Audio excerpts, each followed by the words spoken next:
بسم الله الرحمن الرحيم ألهاكم التكاثر حتى زرتم المقابر كلا سوف تعلمون ثم كلا سوف تعلمون كلا لو تعلمون علم اليقين لترون الجحيم ثم لترونها عين اليقين ثم لتسألن يومئذ عن النعيم. Ah, bravo Kylian, je te laisse couper ton micro. Alors Kylian, vraiment je corrige comme ça à la va-vite, hein. C'est pas du tout un cours de tajwid, c'est un cours de tafsir.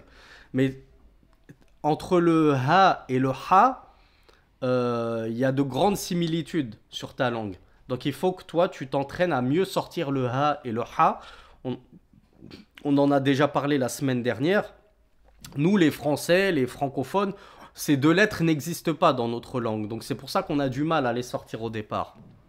Mais dans, par exemple, al-haakum et dans hatta, toi, on a l'impression que c'est le même ha entre al-haakum et hatta. Al-ha, c'est un ha qui est doux, et hatta, c'est un ha qui est très expiré. Et ça m'étonne, c'est que le vel qu'on a du mal à sortir, le vel de dhalika par exemple, toi tu nous l'as sorti dans zurtumu. Azur, hatta zurtumul maqabir, c'est bien un Z français, comme dans Zoro, zurtum. Et toi tu nous as sorti un zurtum, avec un vel comme on l'a en anglais par exemple, dans the cat. Sinon, c'était très bien. C'était très bien. Allahumma barik. Alors, cette sourate nous dit le Cheikh Abdul Razak al-Badr, Ibn al-Qayyim al-Jawziyya, Ibn Qayyim al-Jawziyya a dit à son sujet وهي سورة أخلصت للوعد والوعيد والتهديد وكفى بها موعظة لمن عقلها. Cette sourate-là, d'après le Cheikh Ibn Qayyim al-Jawziyya, elle a été dédiée à la menace, le fait de faire une promesse de châtiment, de faire peur aux gens, de les menacer, et elle suffit comme exhortation à quiconque la médite et raisonne et réfléchit à son sujet. Al-haakumut takathur, déjà ça commence très très fort. Allah subhanahu wa ta'ala nous dit: la course aux richesses vous a fait périr, elle vous a anéanti. Yani, ashkhalakum, ou plutôt, pardon, al-haakumut takathur, c'est-à-dire elle vous a distrait. Cheikh Abdul Razak al-Badr nous dit ashkhalakum, c'est-à-dire elle vous a préoccupé. On verra de quoi elle nous a préoccupé. Donc, al-haakumut takathur, ça vient de la racine al-lahw. Et le lahw, qui sait ce que c'est parmi vous? Qu'est-ce que al-lahw? Voilà, c'est commettre une distraction, une futilité. Allah, c'est la distraction, les futilités. D'où les parcs, les fêtes foraines, là, les parcs de, je sais plus comment on appelle ça, les parcs d'attractions. En arabe, ça s'appelle hadiqatul malahi. Les jardins de distraction. On se distrait, on oublie les soucis de la vie, etc. Eh bien, Allah nous dit alhaakumut takathur. Ce qui vous distrait ici, c'est at-takathur. Et encore, on a la racine al-kathra, l'abondance. Donc ici, c'est la course à l'abondance, la course à la richesse, toujours gagner plus. Ja'alakum tamduna fi hadhihi al-haya fi ghaflatin mustamirratin. Donc le Cheikh Abdul Razak al-Badr, hafizahullah, il nous dit que cette course aux richesses, à l'abondance, elle nous a distrait, elle nous a laissé complètement, elle nous a plongé dans une distraction perpétuelle. At-takathur yani talabu ma yatakatharu an-nas bihi. C'est quoi cette abondance, cette course, ces richesses dont il est question? Le Cheikh Abdul Razak al-Badr nous dit, c'est tout ce par quoi l'homme va chercher à multiplier ses biens, son patrimoine, à s'enrichir, à avoir toujours plus. Donc qu'est-ce qui va rentrer là-dedans? Qu'est-ce qui rentre dans cette sourate? Qu'est-ce qui nous distrait dans cette vie d'ici-bas? Le shir nous dit min malin, donc déjà les biens, l'argent, l'or, l'argent, les euros, les dollars, les dirhams, etc. Wattijara, et également le commerce, avoir beaucoup de biens commerciaux, etc. Wamasakin, donc tout ce qui est bien immobilier. Ma fitna, c'est de cumuler les logements et de les mettre en location sur Airbnb, etc. Je veux être multipropriétaire, etc. Wamarkoubat, et les montures. À l'époque, ils aimaient collectionner les chevaux, les dromadaires, les chameaux, etc. Aujourd'hui, on collectionne les voitures, les motos. Wawaladin, et les enfants également en font partie. Surtout à l'époque. À l'époque, vraiment, c'était objet de gloire et de vanité d'être un chef de famille nombreuse. Maintenant, c'est limite si les gens ne préfèrent pas avoir juste un seul enfant. Ou deux à tout casser. Warairi dhalika. Donc comme vous le voyez, en réalité, cette course aux richesses qui nous distrait, faut pas penser juste les richesses, c'est-à-dire les euros que j'ai dans mon compte en banque. Il y a beaucoup de choses qui sont susceptibles de nous distraire dans cette vie d'ici-bas. Même nos propres enfants. Allah subhanahu wa ta'ala nous dit « Innama amwalukum wa awladukum fitna »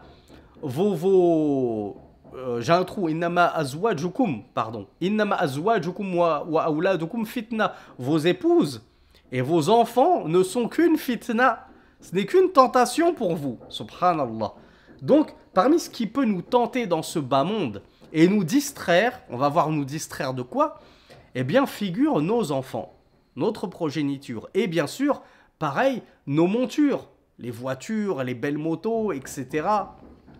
Les biens, quels qu'ils soient, les belles montres, les beaux vêtements, l'immobilier, et ainsi de suite. Donc il y a énormément de tentations qui existent dans ce bas monde. Cheikh Abdul Razak Al-Badr nous dit Mimma yuqsadu minhu mukatharatu kulli wahidin lil akhar.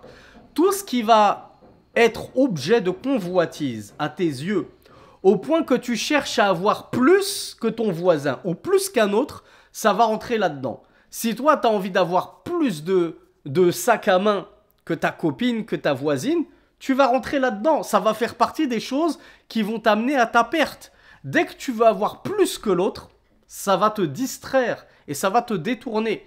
Ashkharakum hadha at-takathur amma khuliqtum li ajlihi. Ça va nous distraire de quoi?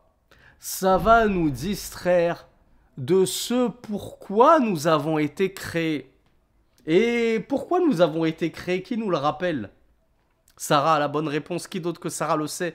Quel est le but de notre création? Adorer Allah. وَمَا خَلَقْتُ الْجِنَّ وَالْإِنسَ إِلَّا لِيَعْبُدُونَ. Dans la fin de la sourate Al-Dhariyat. Et je n'ai créé les djinns et les hommes que pour qu'ils m'adorent. C'est ça le but. C'est pas comme certains le disent, le but sur terre c'est de travailler. C'est d'avoir un bon travail, c'est de se marier, c'est de fonder un foyer, c'est de peupler la terre. Non, non. Le but ultime et premier, c'est l'adoration d'Allah subhanahu wa ta'ala. Parce que les infidèles aussi, ils travaillent. Ils se reproduisent. Est-ce qu'on va considérer qu'ils ont rempli correctement le but de leur présence sur terre, le but de leur création? Non. Parce qu'en réalité, le but sur terre, c'est d'adorer Allah subhanahu wa ta'ala. Et oui, va rentrer dans l'adoration d'Allah subhanahu wa ta'ala le fait de chercher à se marier, avoir des enfants, travailler pour gagner sa vie et entretenir son foyer et s'épargner la mendicité, etc., etc. Donc le but, c'est bien d'adorer Allah subhanahu wa ta'ala. Eh bien, Alhaakumut takathur, cette course aux richesses et à l'abondance, elle va nous distraire de notre but premier qui est l'adoration d'Allah subhanahu wa ta'ala. Comme nous le rappelle le Cheikh Abdul Razak Al-Badr. Et il nous dit, et cela est la situation et l'état d'un grand nombre de personnes. Personnes, c'est-à-dire musulmanes ou non. La plupart des musulmans, on n'en parle même pas. Les pauvres, ils sont complètement passés à côté de cela, à côté du but de leur création. Mais nous, qui connaissons le but de notre création, et qui est l'adoration d'Allah subhanahu wa ta'ala, eh bien cette course aux richesses et à l'abondance, elle nous en distrait grandement. Elle nous fait oublier qu'on est là pour prier, pour lire le Coran, pour jeûner, pour faire des aumônes, etc., etc. Donc le Cheikh Abdul Razak Al-Badr nous dit « Inshaghalu bima khuliqa li ajlihim amma khuliqahum li ajlihi. Je ne sais pas si j'arriverai à le traduire de façon aussi lyrique que l'a fait le Cheikh Abdul Razak al-Badr en arabe. C'est très joli ce qu'il a dit en arabe. Il a dit ils ont été détournés, préoccupés, distraits par ce qui a été créé pour eux. Donc les biens, les voitures, les montures, l'or, l'argent, tout ce qui a été créé pour nous et qu'Allah a soumis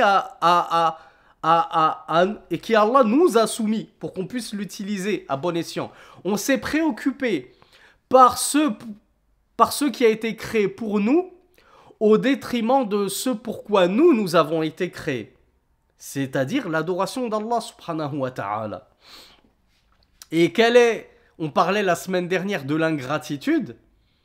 Je crois que c'était dans ces cours du week-end, n'est-ce pas, qu'on parlait Innal insan lakanoud, n'est-ce pas? On avait parlé d'al-kanoud. Wa innahu ala dhalika la shahid wa innahu li hubbil khayri lakanoud. Donc oui, c'est bien la semaine dernière dont on en a parlé. Donc quelle ingratitude, pire que le fait que Allah subhanahu wa ta'ala, il a mis des choses à ta disposition pour te faciliter ce bas monde. Et toi, au lieu d'utiliser ces choses qu'il t'a mis à disposition pour te faciliter, en te montrant reconnaissant, plein de gratitude et en redoublant d'adoration d'Allah subhanahu wa ta'ala, ben tu vas te laisser distraire par ces mêmes choses qui sont là normalement pour t'aider à mieux adorer Allah. Ben non, toi tu vas chercher à courir après et à en engranger le maximum, à les collectionner, à abonder de ces choses-là. Hatta zurtumul maqabir. Donc il y a, attention au zay, c'est le zay de Zoro. Jusqu'à ce que vous visitiez les tombes, les cimetières. Ay istamarrat halukum fi hadha al-inshighal wa hadha al-law hatta muttum wa udkhiltum al-qubur.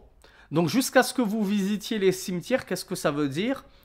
C'est-à-dire, Cheikh Abdul Razak al-Badr nous dit, c'est-à-dire que vous allez perdurer dans cet état de distraction et de préoccupation, de collection des biens de ce bas monde et des richesses, jusqu'à ce que vous mouriez et qu'on vous introduise dans vos tombes.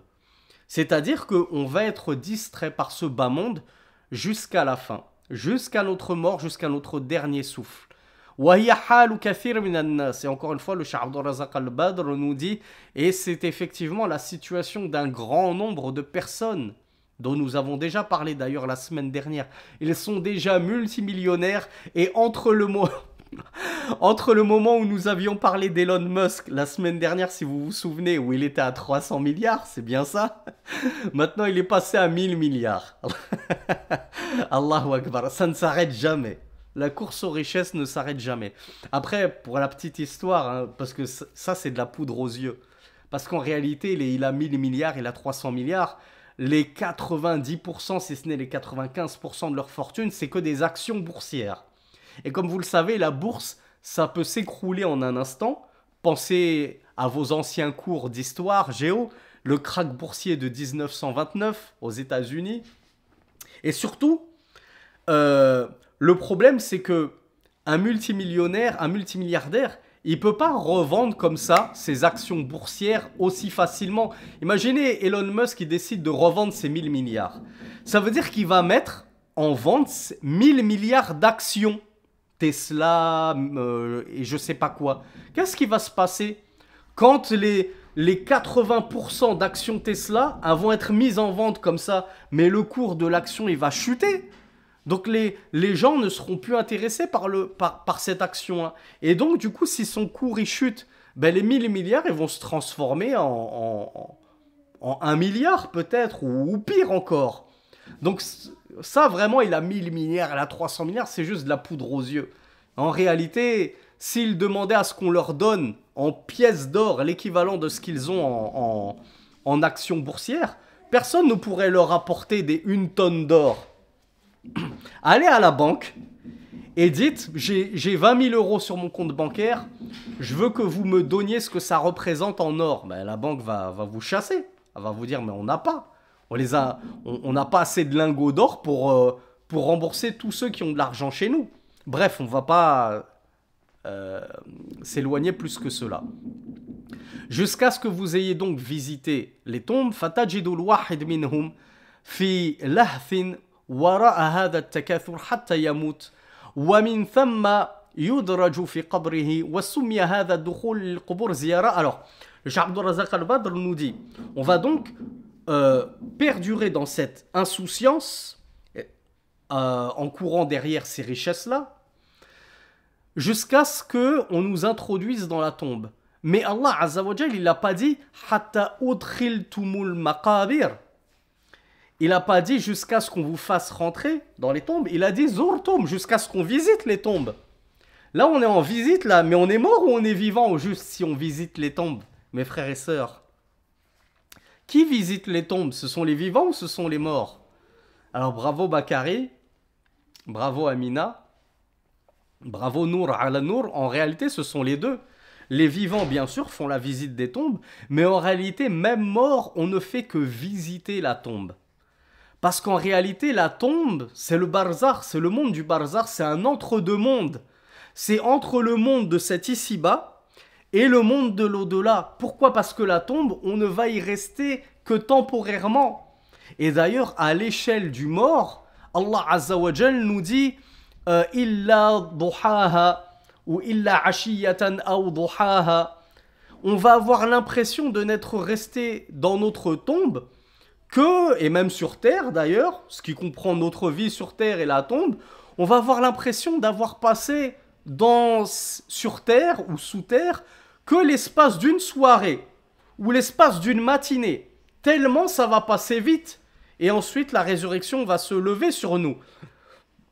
Donc, comme il est beau ce verset, Wallah Azza wa Jal, pour celui qui le médite et qui sait savourer le Coran comme il se doit, il va comprendre qu'en réalité la tombe, ce n'est pas la destination finale, d'où l'erreur de certains.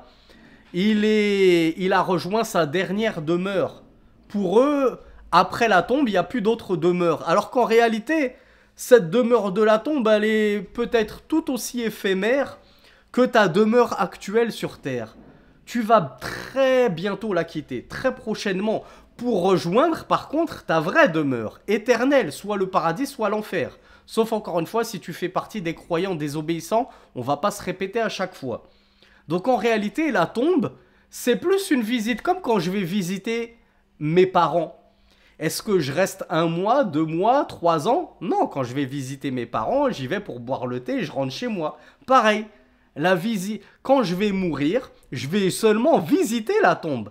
Je vais y rentrer comme ça, quelques heures à l'échelle du barzakh. À l'échelle du barzakh, c'est quelques heures seulement. Allah nous parle de ashiyatan aw duhaha. Une soirée, une matinée seulement qu'on va avoir l'impression d'être resté dans notre tombe. C'est très très très rapide, donc c'est vraiment une courte visite.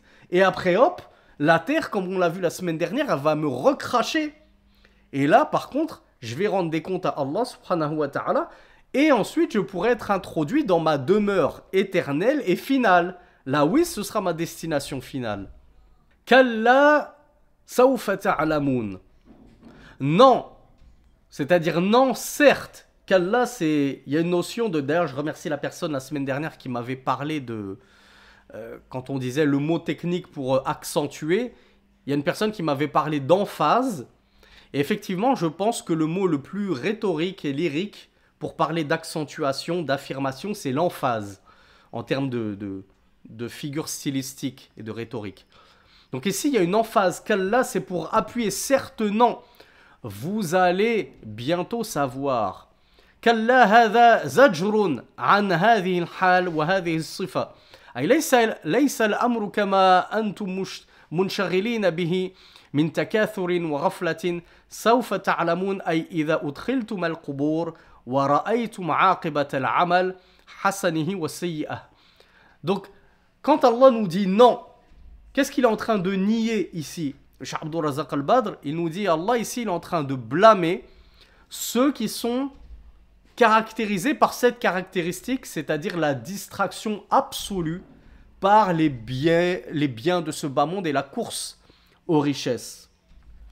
L'affaire n'est pas telle que vous le... Non quoi? Non, c'est-à-dire non, l'affaire n'est pas telle que vous le pensez, que vous allez jouir comme ça dans ce bas monde, voire même comme on le verra dans une sourate suivante, éternellement. Il y en a qui pensent que leurs biens vont être éternels, qu'ils ne vont jamais mourir, etc., qui vont les emporter au paradis, comme on dit, entre guillemets. Donc Allah nous dit non, l'affaire n'est pas ainsi. Vous allez bientôt savoir. C'est-à-dire, à quel moment on va commencer à savoir? À quel moment on va avoir la certitude qu'en fait tout ce que les musulmans nous racontaient, c'était la vérité? Nous, on n'y croyait pas à la vie future, à la vie après la mort, au fait que dans notre tombe, on va avoir des supplices, etc. Bravo, dès la tombe. C'est pour ça qu'Allah Azza wa Jal ici, il est en train de nous parler de la visite des tombes. Et juste après, il nous dit, certes, vous allez savoir, dès que tu seras dans ta tombe, tu vas tout de suite comprendre ce qui t'attend. Qu'est-ce qui va se passer pour les mécréants notamment? Tout le monde, on va tous le recevoir, mais surtout les mécréants.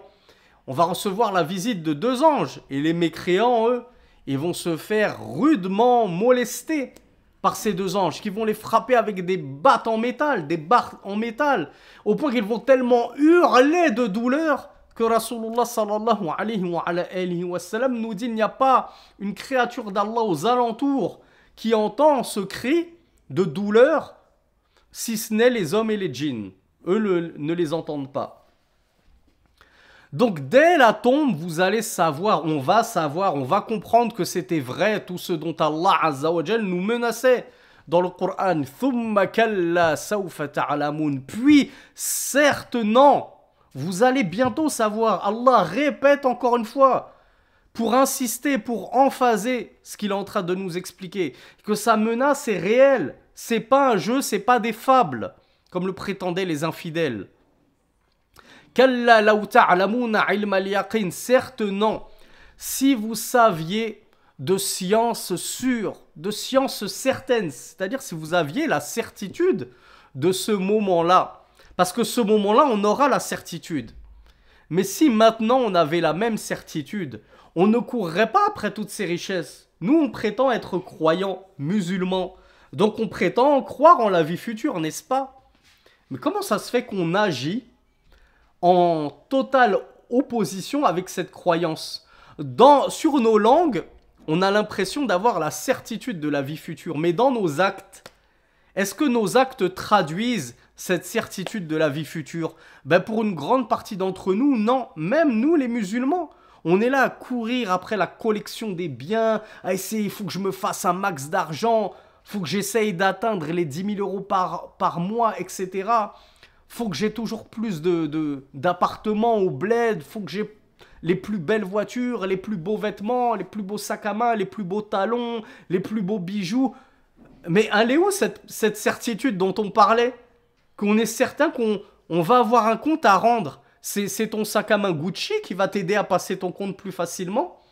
C'est ton appartement, ta maison, 5 étages au bled qui va te faciliter le compte devant Allah subhanahu wa ta'ala. Maison que bien souvent tu as acheté à crédit en plus. Donc Allah nous dit, s'il savait avec la science de la certitude, لو كان عند الإنسان علم اليقين بهذا المآل وهذا المصير لما ألهاه التكاثر. Cheikh Abdul Razak al-Badr nous dit, si l'homme, là maintenant, il avait cette science, cette certitude de ce qui allait se passer plus tard, et pourtant nous on prétend l'avoir cette science et cette certitude, n'est-il pas? Eh bien, on ne se laisserait jamais distraire par ce bas monde et cette course aux richesses, parce qu'on sait ce qui va se passer, et on sait que déjà dans notre tombe, on va pas l'emporter avec nous, tout cet or qu'on a amassé. Donc pourquoi courir à perdre haleine derrière cet or, ce qui va nous préoccuper, nous détourner d'une grande partie de l'adoration que je dois à Allah subhanahu wa ta'ala. Comme nous le répète encore avec cette belle formule le Cheikh Abdul Razak al-Badr, si tu avais vraiment conscience, que tu avais la pleine certitude de ce qui t'attend dans l'au-delà, tu ne te serais pas laisser distrait de ce pourquoi Allah t'a créé par ce qu'Allah Azza wa Jal a créé pour toi.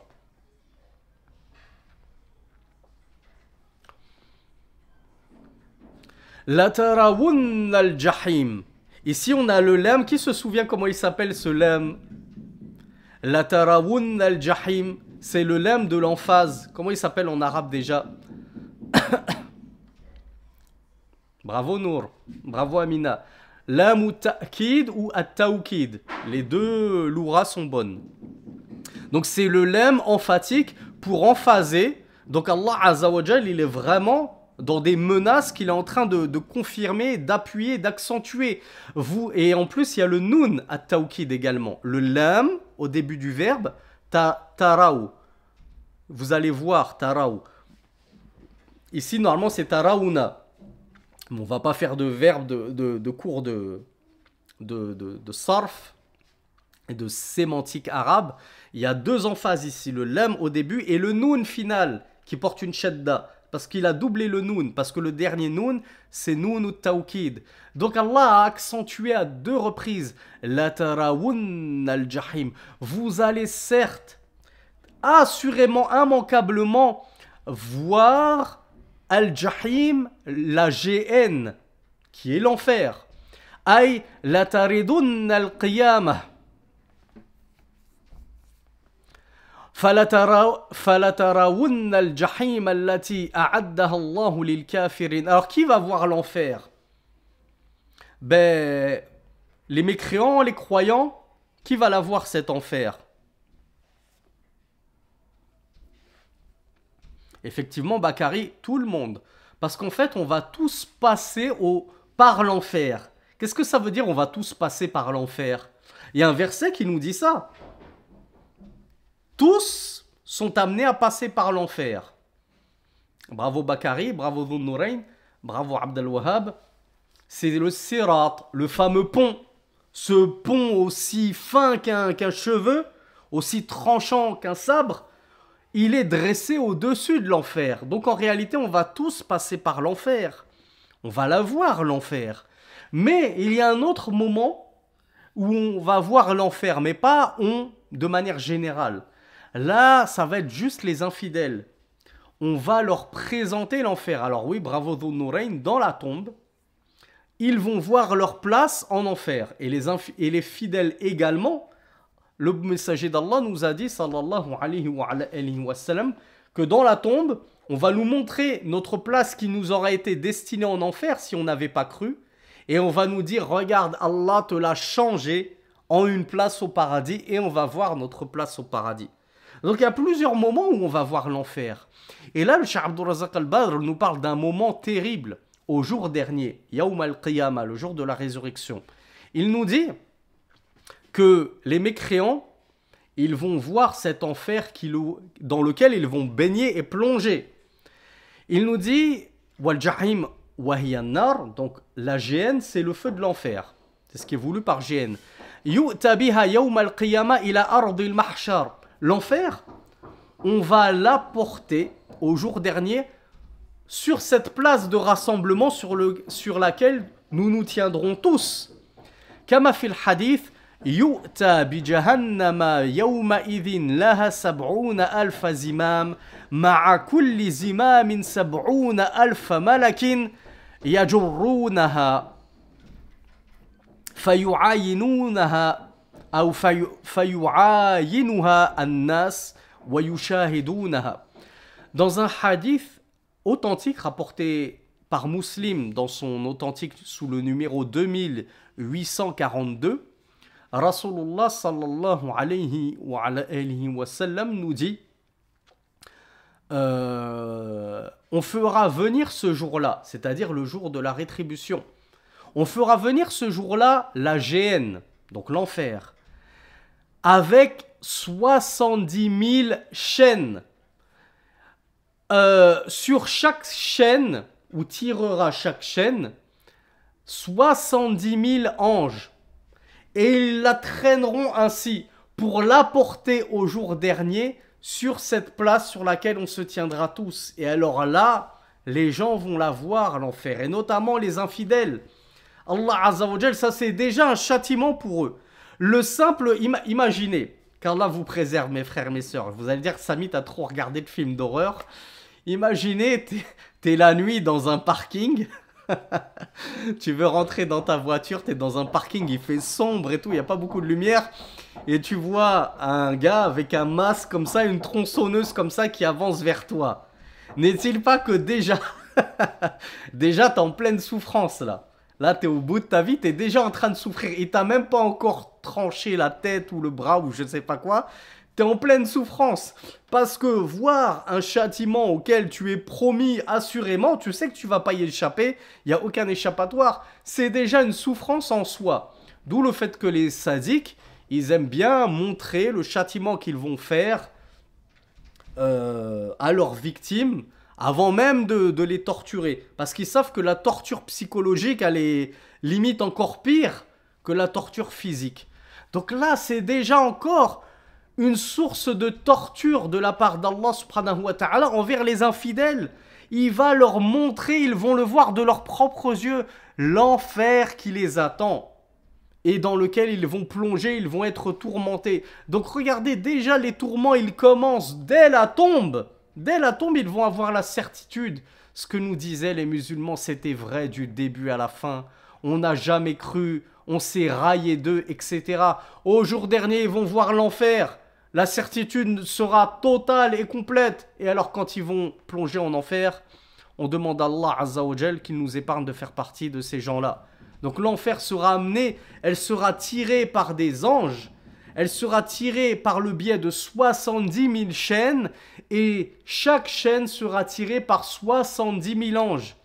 Je sais que vous êtes nuls en maths, en tout cas en calcul mental, donc je ne vais pas vous demander de me faire 70 000 fois 70 000 pour avoir le nombre d'anges. Est-ce que ça fait 49 millions ou 490 millions?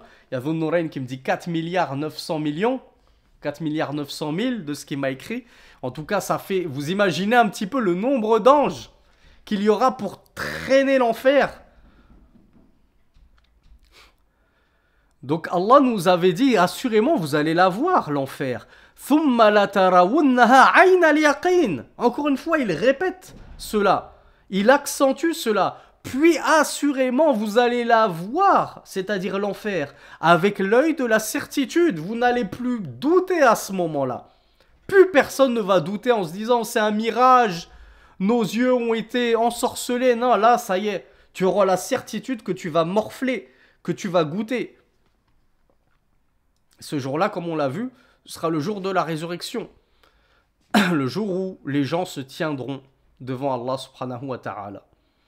Alors Aïcha fait le calcul, elle me dit 4 milliards 900 millions.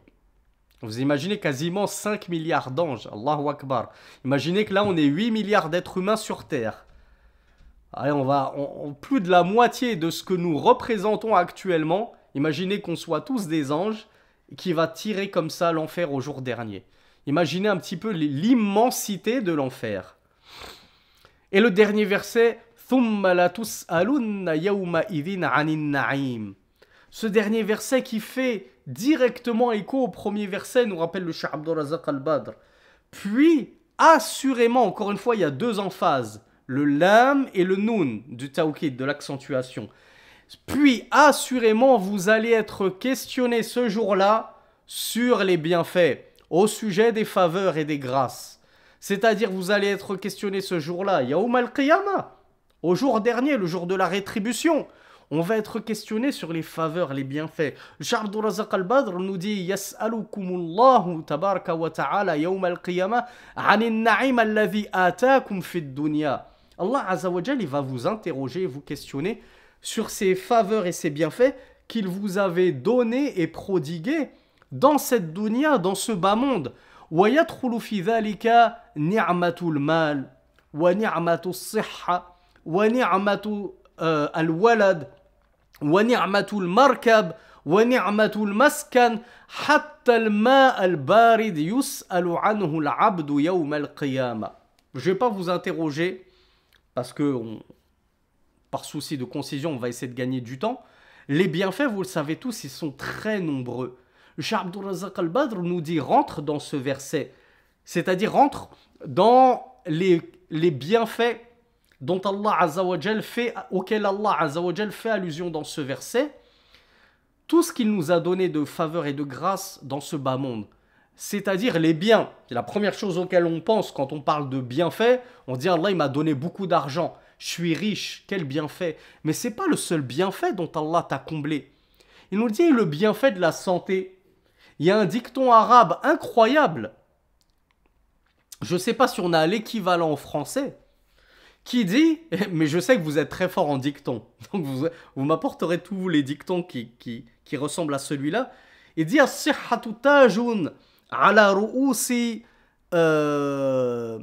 al-amrad la yaraha ou la yarahu illa al-asihha. La santé, c'est elle une couronne sur la tête des personnes en bonne santé que ne voient que les malades. Ah, je me suis trompé en arabe. As-sihhatu tajun ala ru'usil as-sihha la yarahu illa al-marda. La santé est-elle une couronne sur la tête des personnes en bonne santé, mais ne la voient que les gens malades, que les gens éprouvés. Toi, au-dessus de toi, tu es en bonne santé. Tu vois même pas que tu es un roi. Tu as tous les trésors du monde entre les mains. Pourquoi? Parce qu'en réalité, la santé, c'est ce qu'on a de plus précieux. Dès que tu perds la santé, tu te rends compte à ce moment-là que tu as tout perdu. Tes biens ne valent plus rien. Mais qu'est-ce que je vais faire de tous ces millions? Je suis cloué au lit. Je tousse toute la journée, j'arrive même pas à me lever. J'ai un mal de crâne terrible. Je suis handicapé, j'ai une pneumonie, j'arrive même plus à respirer. Qu'est-ce que vous voulez que je fasse de ce pavillon de 400 mètres carrés que j'ai acheté, avec un jardin, un terrain de tennis et une piscine dans mon jardin? Tous mes biens n'ont plus aucune valeur, n'ont plus aucune saveur. Alors il y a Aïcha qui nous dit, il y a un dicton français qui dit « La santé, c'est la vraie richesse ». Et effectivement, rien ne vaut la santé. C'est le bien le plus précieux qu'on ait après la foi, bien sûr. La foi, c'est le bien le plus inestimable.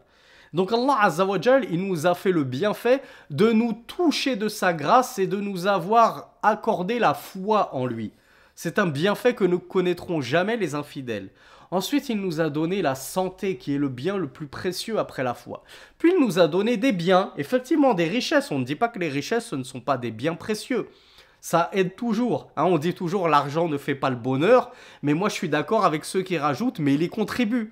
Hein, c'est tellement plus facile d'être heureux quand t'as pas du mal à finir tes fins de mois, hein, que tu as de l'argent pour te payer des cours, même de sciences. T'as de l'argent pour aller à la Mecque, à Médine, prendre des cours, etc. Faire ta Umrah, donc acheter des livres, etc. Ça aide toujours l'argent quand on sait l'utiliser intelligemment. Parmi les bienfaits, on l'a vu, les épouses et les enfants. Et d'ailleurs, parmi les trésors de ce bas monde figure l'épouse pieuse. Donc c'est pas n'importe quel type de femme, c'est la femme pieuse. Là, celui qui met le grappin dessus, il a tout gagné. Il n'a plus besoin d'autre chose. Mais c'est vrai que également un homme pieux. Les sœurs, si elles arrivent à mettre le grappin et à marier un homme pieux, elles auront également tout gagné. D'où le fait qu'on avait dit, je ne sais plus si c'était dans cette série de cours ou une autre, que le mariage il représente la moitié de la religion. Mais encore faut-il se marier avec la personne qui déjà arrive à nous aider à compléter la moitié de notre foi. Si c'est pour te marier avec n'importe qui te tire vers le bas, tu n'auras pas complété la moitié de ta religion, forcément. Donc une épouse pieuse et des enfants pieux, c'est également une immense source de bienfaits. Combien d'entre nous n'arrivons pas à avoir d'enfants? Et on est triste et on a l'impression que notre vie n'a aucune saveur. Tout ça, c'est des bienfaits qu'Allah Azza wa Jal nous a donnés. Le Cheikh Abdul Razak Al-Badr évoque également les montures. J'ai une voiture, il y en a qui rêveraient d'avoir une voiture. Toi, tu te plains parce que tu as juste une Peugeot 208. Ouais, ma voiture, elle est toute petite, elle n'est pas puissante. Mais il y en a qui donneraient... qui rêveraient d'avoir les moyens de s'acheter ta Peugeot 208. Bien sûr, le bienfait d'avoir un toit. Tu te plains que tu habites dans un petit studio, mais il y en a qui dorment sous les ponts. Il y en a qui dorment dehors, sous le froid glacial de l'hiver et sous les pluies diluviennes. Ils n'ont même pas de toit pour s'abriter. C'est un bienfait inestimable d'avoir son petit chez-soi, son petit logis, quand bien même tu n'es que locataire. Il y en a qui rêveraient d'être locataires. Ils n'ont même pas les moyens de se louer quoi que ce soit. Et Cheikh Abdurrazzaq Al-Badr nous dit jusqu'à l'eau fraîche que tu bois, avec laquelle tu te désaltères. Rien que ça, c'est un bienfait, et surtout l'été, quand il fait très chaud. Et que nombre de pauvres dans la rue n'ont même pas accès à l'eau potable, surtout dans des pays du tiers-monde. Et toi, tu as je ne sais combien de bouteilles d'eau fraîche empilées dans le frigidaire. C'est un immense bienfait. Eh bien, on sera questionné sur ces bienfaits, nous dit Allah Azza wa Jal au jour dernier. وهذا التنبيه على ما صدرت به السورة ألهاكم التكاثر أي أشغلكم وأنتم ستسألون يوم القيامة عنه وإياكم أن يشغلكم هذا النعيم. Donc le Cheikh Abdurrazzaq Al-Badr nous dit, avant de le lire, on a une note en bas de page par rapport à ce bienfait de l'eau. Est-ce que Cheikh Abdurrazzaq Al-Badr, hafidhahullah, il parle sans science en disant que même l'eau fraîche, Allah va nous demander des comptes dessus, il va nous rappeler ce bienfait de l'eau fraîche. Ben, on a un hadith qui se trouve dans les Sunan d'At-Tirmidhi, numéro 3358, et dans le Mustadrak d'Al-Hakim, numéro 7203, rapporté par Abu Huraira qui a entendu le messager d'Allah sallallahu alayhi wa sallam dire Inna awwala ma yus'alu anhu yawm al-qiyamati yani al-abdu min al-na'im an yuqalu lahu alam nasihha laka jismak wa narwiyaka min al-ma'i al-barid. Et Cheikh Al-Albani rahmatullahi alayhi l'a authentifié dans sa silsila sahiha numéro 539. Et Rasulullah sallallahu alayhi wa sallam a dit la première chose sur laquelle nous allons être questionnés au jour dernier, c'est-à-dire le premier bienfait au sujet duquel Allah Azza wa Jal va nous demander des comptes, va demander des comptes à son serviteur au jour dernier. Il lui sera dit ne t'avons-nous pas accordé la bonne santé du corps? Alhamdoulilah, j'ai deux mains, j'ai deux pieds, j'ai une bouche qui parle, un nez qui respire, des yeux qui voient, des oreilles qui entendent. Je suis en bonne santé, mon corps est en bonne santé. On l'a dit, la santé c'est le bien le plus précieux. Donc ça c'est la première chose sur laquelle Allah Azza wa Jal va nous interroger. La santé. Est-ce que toi tu as usé de ta bonne santé pour adorer Allah Azza wa Jal comme il le mérite et le remercier de t'avoir accordé la bonne santé, tandis qu'il suffit d'aller dans n'importe quel hôpital pour voir des gens, les pauvres, ils sont tellement à plaindre, ils seraient prêts à donner toute leur richesse pour échanger leur place avec toi et récupérer leur santé. Ouais, je suis prêt à vendre mon pavillon. J'ai un pavillon, je suis prêt à le vendre et vivre justement dans un petit studio, mais avoir la santé. Sortir de cet hôpital dans lequel je suis coincé depuis des mois, voire des années. Donc c'est bien sûr le bienfait le plus précieux. Mais Allah nous dit, et ne t'avons-nous pas hydraté en eau fraîche, ne t'avons-nous pas donné à boire de l'eau fraîche? Donc regardez, juste après la santé, Allah Azza wa Jal va questionner son serviteur sur l'eau fraîche.